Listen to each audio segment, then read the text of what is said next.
I wanted to make a video today about the precision depth roller. For a long time I've been teaching permaculture and talking about kind of the downfalls of rototilling. And so it might be funny that I'm making a video on rototilling today. However, when you start getting into larger garden spaces, there are certain levers that you need to utilize in order to make gardening effective. And down the road, actually, I have a path toward not rototilling at all. But starting your garden off, when you're starting a brand new garden, a rototiller is a really handy tool just to kind of get the soil to a stage where you want to plant it. Down the road, I think what we're going to do here is we're going to use a silage tarp, which we'll put on at the end of this season, and then we'll take it off at the beginning of next season. And so what that does is it basically keeps the moisture in the ground. It cuts the light away from the soil, and so plant roots, because of the moisture and the warmth, germinate, but because they can't get light, they can't photosynthesize, and so they die. And so it's a really great way to move and transition from a till-based garden system to a no-till system. And that was a bit of advice that I got from my buddy Vaden, who I think he got from somebody else. It's a pretty common technique, one that I had actually never heard of. So I'm pretty interested in pursuing that at the end of this season. However, the tiller is something that I see using for a long time, and possibly we'll get away from using the BCS. It's a lot of horsepower to get the tilth that I want. I think moving towards this no-till system with the silage tarp and then using an electric tilther, which is something that a lot of market gardeners use, would be a great way to get the tilth and downgrade the amount of horsepower required to use this machine. However, if I do choose to continue to use the BCS, I specifically bought the tiller with the precision depth roller. And so what this thing allows me to do, using this depth gauge right here, is it allows me to change the depth in which the tines penetrate the ground. And so it's not that all tilling is bad, it's that we should try and minimize tilling wherever possible. And with the precision depth roller, I can literally go down, an inch or half an inch into the soil and just prepare that top surface of soil and prevent myself from actually having to turn the entire soil column over, which is pretty sweet. And so as we move forward in time in this particular garden, the amount of soil prep that's going to be required before we plant a crop is going to continually go down. That's going to be one of our metrics of success. And so I just tilled the main garden here. There's still a couple other areas that I've got to prepare, and I really put this thing to the test. I didn't remove any of the trash. I wanted to see how the tiller would work with all this trash. I mowed through a bunch of corn stalks from last season, and overall it did really well. I am going to have to rake some of this trash off before I come back and hit it one more time, and so I'm going to do that. But overall I'm really impressed with a couple of things. One, not only does this change the depth at which we're tilling, but it also leaves for a really nice seed bed. It textures the soil a little bit so that, and it kind of flattens it out, so that you end up with this pretty flat, uniform seed bed, which we're going to be able to use with our Jang seeder.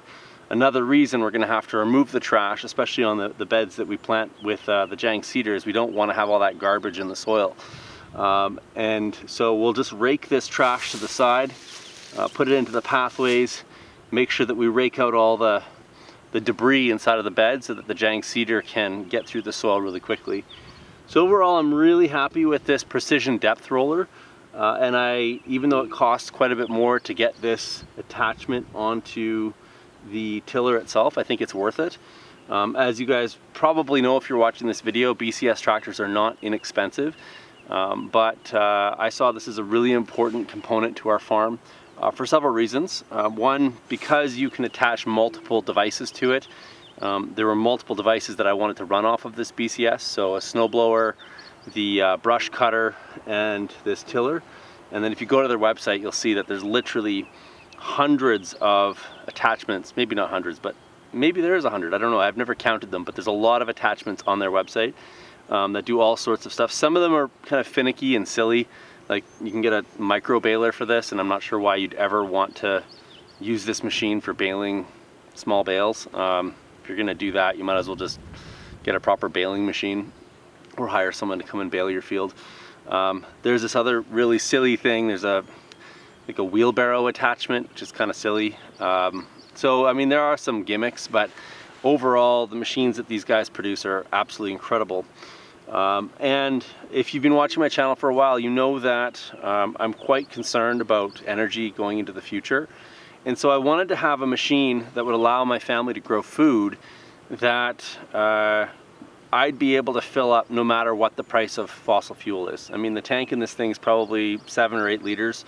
So even if fuel went to 15 bucks a liter, some people are predicting that it's going to go to $3 a liter this summer. Even if it went to 15, 20, 25 bucks a liter, you know, even 100 bucks a liter, you know, what's the value of food? Like if I had to use 15 liters of fuel, let's say, to get this garden prepped, and as I move forward and I'm reducing the amount of tillage going forward, 1 barrel of oil has 25,000 man hours of labor in it. And so even at 100 bucks a liter, I could still justify using this machine for short periods of time in order to do enormous amounts of work. You know, I don't have a lot of hands on the farm. There's me, Michelle, Naomi, and Rowan. And so being able to have the amount of labor that's contained within 8 liters of fuel to do the amount of work that I just did in, you know, half an hour worth of time is absolutely incredible. Over time, I would like to move to smaller electrical devices, and as we transition this to a no-till system, the amount of energy input to get the garden ready is going to continually go down.